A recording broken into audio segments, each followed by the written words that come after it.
नमस्कार, मैं हूं नगमा और आप देख रहे हैं सच की पड़ताल। जोमैटो को बीते दिनों अपना एक विज्ञापन वापस लेना पड़ा है। क्या आप जानते हैं क्यों? हो सकता है आपने भी ये विज्ञापन देखा हो।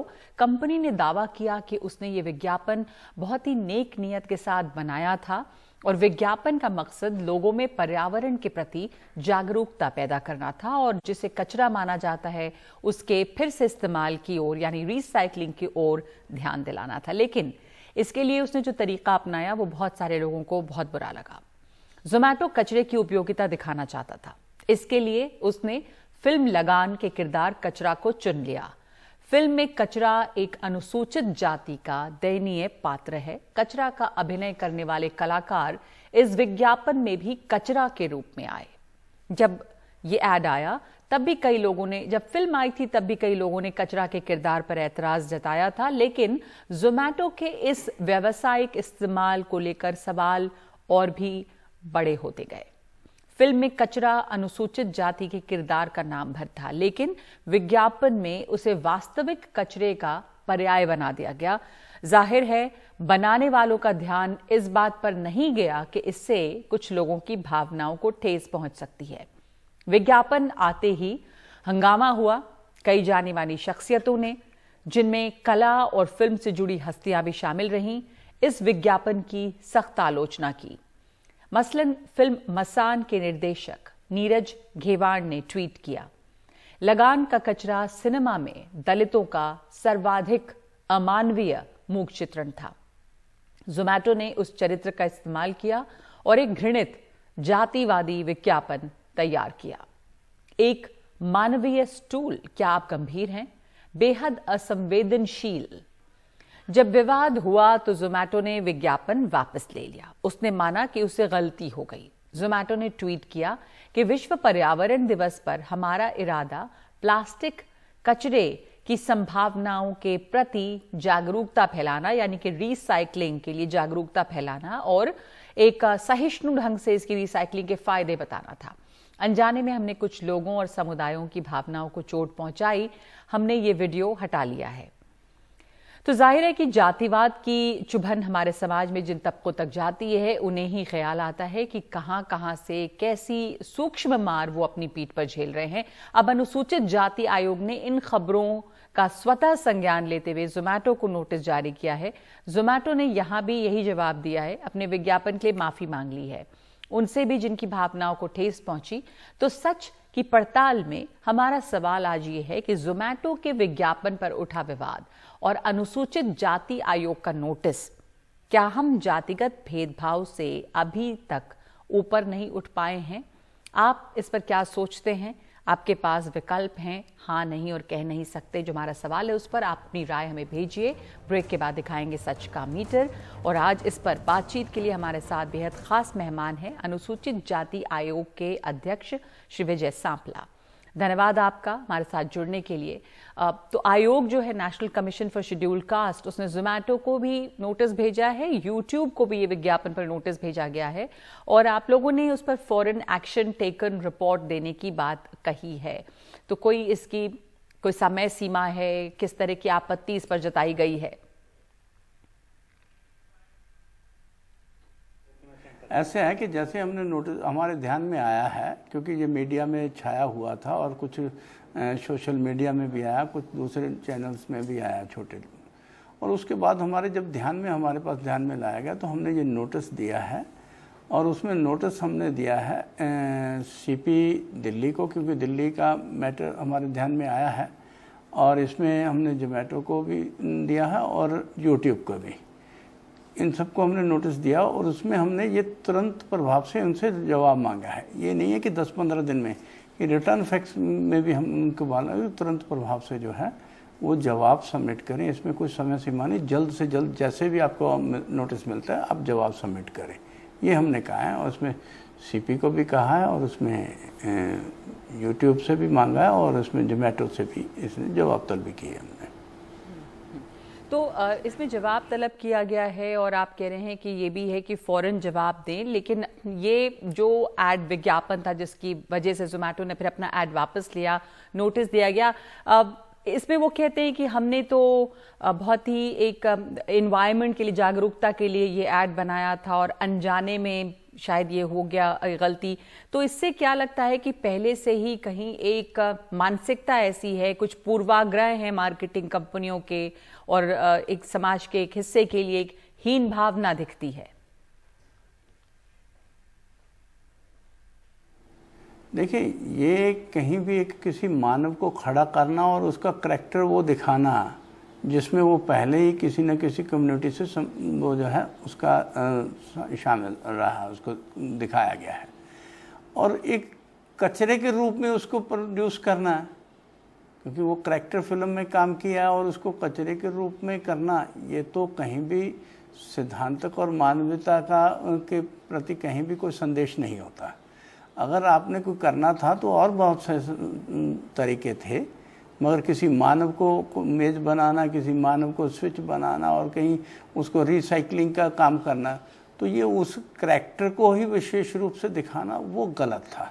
और ये बहुत सारी संस्थाओं में और बहुत सारे लोगों ने इसके ऊपर ऑब्जेक्शन, आपत्ति जाहिर की है। और क्योंकि मुझे तो ध्यान में ये भी आया है कि इससे पहले भी जोमेटो ने एक हमारे वो महाकाल मंदिर के लेके भी, उनके पुजारियों को लेके भी कुछ आपत्तिजनक ऐड दी थी, जिसमें लोगों ने तब भी उसके ऊपर यानी ये जो आपत्ति जताई थी और बाद में इन्होंने वापस लिया था। मेरा यहाँ पे ये भी है कि क्या एक आजकल एक ट्रेंड भी शुरू हो गया कि उल्टा सीधा बोलो और उसके बाद नोटिस हो वापस हो जाए, शोर मचता है तो लोग अपने आप में उसमें मशहूरी होती है, इसमें उनका मैसेज कम होता है, उनकी कंपनी की ज़्यादा मशहूरी होती है। तो ये जो समस्या है वो उनको मैसेज देने के तरीके बहुत थे, और ये नहीं, ये तो एडवर्टाइजमेंट ऐड देते हैं। जब हम घटना की उनको संज्ञान लेते हैं तो हो गया जी, जोमेटो का नाम सबके आगे आ गया, और यही वो अपनी मशहूरी लोगों के जुबान पे लाना चाहते थे। और ये तरीका ठीक नहीं है कि ये मानवता के प्रति कहीं भी ये अपना उनका कर्तव्य, एक मानव का जो कर्तव्य होना चाहिए वो नहीं। और एक रिस्पॉन्सिबल, क्योंकि वो रिस्पॉन्सिबिलिटी उनकी बहुत बड़ी, एक इतनी बड़ी कंपनी है, उसको पता है कि मानवता के लिए काम कैसे करते हैं, और उनके काम रिसर्च में और बहुत होते हैं। और ऐसा करना, वो ये जो मुझे लगता है कि ये गलती कोई उनसे अनजाने में नहीं हुई, ये जानबूझ के अपनी ऐड के लिए की गई है। ठीक है, तो आप जो कह रहे हैं कि ये जानबूझकर अपने ऐड के लिए की गई, यानी कि अपनी लोकप्रियता के लिए की गई है, ऐसा नहीं कि अनजाने में हुई है। तो आपको लगता है कि ऐसा नहीं कि सिर्फ एक अनजाने में मानसिकता चूंकि ऐसी हो गई और इसलिए, तो फिर क्या लगता है आपको कि नियत क्या थी इस विज्ञापन की? उनको पब्लिसिटी, ताकि लोगों के जुबान में नाम आए। अदरवाइज रिसाइकलिंग में उनका कोई ज़्यादा बहुत बड़ा है योगदान, तो वैसे मैसेज देना, बाकी सरकारें कर रही हैं उसमें योगदान देना, CSR में पैसा लगाए ना, ये कौन सा काम है? ये तो उल्टा सीधा किसी की बेइज्जती करके, और उसको उससे पहले भी उनका, क्योंकि ये हरकत उनकी पहले भी मंदिर के प्रति जो उन्होंने एक, जहाँ लोग श्रद्धा के लिए जाते थे तब भी आपत्तिजनक उन्होंने ऐड दी थी, बाद में वो माफ़ी मांग ली, अब भी यहाँ पे कह देंगे हम माफ़ी मांगते हैं। मगर उन्होंने तो बीच में अपनी ऐड करनी ताकि लोगों के जुबान पे आए, मगर वो तरीका गलत है, इसके लिए हमें आपत्ति है। और इसके लिए उनको अगर गलत तरीके से है तो उसमें उनको जो नोटिस इसीलिए दिया कि आपकी मंशा जो है, आपकी अपनी ऐड करें ना, किसी दूसरे तरीके, अच्छे तरीके से करें। ये तरीका जो अपनाया वो गलत तरीका अपनाया है। तो आप कह रहे हैं कि मंशा क्या थी उनकी, और इसलिए आप लोगों ने नोटिस दिया, लेकिन आप कह रहे हैं कि एक लोकप्रियता, कि वो उनके बारे में चर्चा हो, लोग बात करें, पॉपुलैरिटी के लिए भी उन्होंने किया, पब्लिसिटी के लिए भी उन्होंने किया। पर आपको नहीं लगता विजय सापला जी कि क्योंकि जैसे जोमेटो कह रहा है कि हम तो पर्यावरण दिवस पर एक संदेश दे रहे थे, हमारी नियत में ये नहीं था कि किसी का अपमान हो, शायद ऐसे अनजाने में हो गया, तो एक ज़्यादा बड़ा सवाल है कि जो मार्केटिंग कंपनीज हैं, जो कॉर्पोरेट वर्ल्ड है, वो इतना सेंसिटिव नहीं हुआ अभी भी, और वो जो मानसिकता या पूर्वाग्रह है दलितों को लेके, समाज के एक हिस्से को लेके, वो इतना जड़ कर चुका है कि इस पे ध्यान भी नहीं जाता कि आप किसी का अपमान कर रहे हैं। देखिए, ये मैं कह सकता हूँ कि ये को कहता है कि हमें पता नहीं है, ऐसा नहीं है। ये इतने बहुत बड़े, ये तो शातित सोच है जिसमें कहते हैं कि बदनाम हुए तो क्या हुआ, नाम तो हुआ। ये भावना के साथ उनका काम रहता है, क्योंकि कस्टमर तो ज़्यादा मिलेंगे। और ये जो उनकी जो है ना तरीका वो गलत है। और जो मानसिकता ये है, जो आप कह रहे हैं कि मानसिकता बदली नहीं है, यही मानसिकता इस ऐड में भी छलकती है।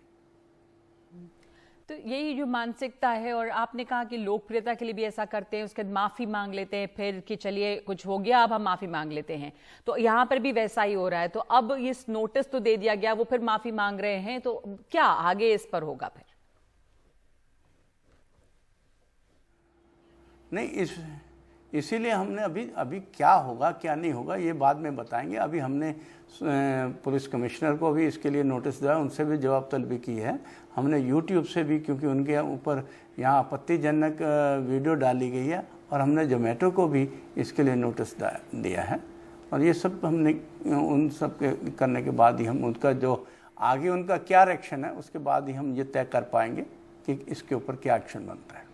ठीक है विजय सापला जी, आखिरी सवाल आपसे, जो हम अपने दर्शकों से भी पूछ रहे हैं कि जिस तरह का जोमेटो का ऐड था, ये भी लगता है कि क्या जातिगत भेदभाव से हम ऊपर नहीं उठ पाए हैं? क्या सोचते हैं आप?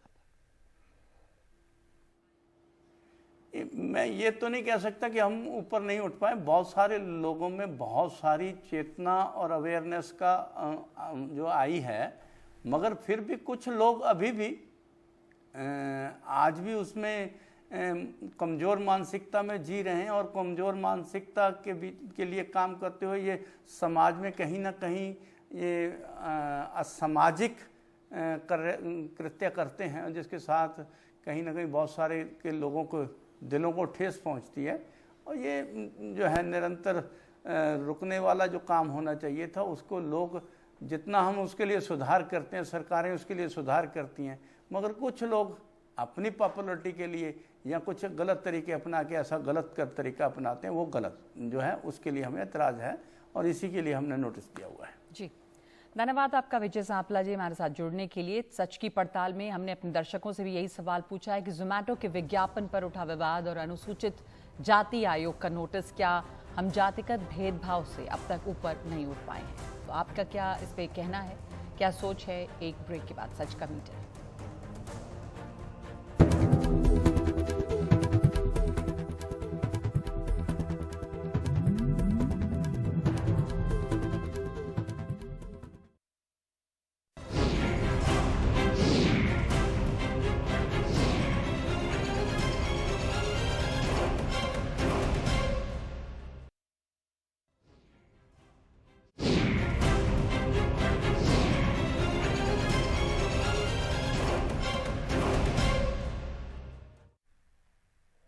तो आज का सवाल, जोमेटो के विज्ञापन पर उठा विवाद और अनुसूचित जाति आयोग का नोटिस, क्या हम जातिगत भेदभाव से अभी तक ऊपर नहीं उठ पाए? ये सवाल हमने आपसे पूछा था, जिसके जवाब में लगभग 6000 लोगों की राय आई है, जिनमें से 80% का ये मानना है कि अब तक जातिगत भेदभाव हम पर हावी है, और 17% ऐसा नहीं मानते। कुछ बदलाव ज़रूर हुए हैं, लेकिन कुछ लोग ऐसे भी हैं जिनकी इसके ऊपर कोई राय नहीं है। और इसके साथ साथ हम आपको जानकारी दे दें एनडीटीवी की खास पेशकश की। 17 जून को एनडीटीवी उत्तर प्रदेश को लेकर दिन भर का एक कॉन्क्लेव आयोजित कर रहा है, जिसमें उत्तर प्रदेश की चुनौतियों, उम्मीदों, उसके बदलावों पर बात होगी। इस कॉन्क्लेव में यूपी के जाने माने नेताओं के साथ साथ अलग क्षेत्रों के विशेषज्ञ शामिल होंगे। तो ज़रूर देखिए 17 जून को दिन भर। नमस्कार।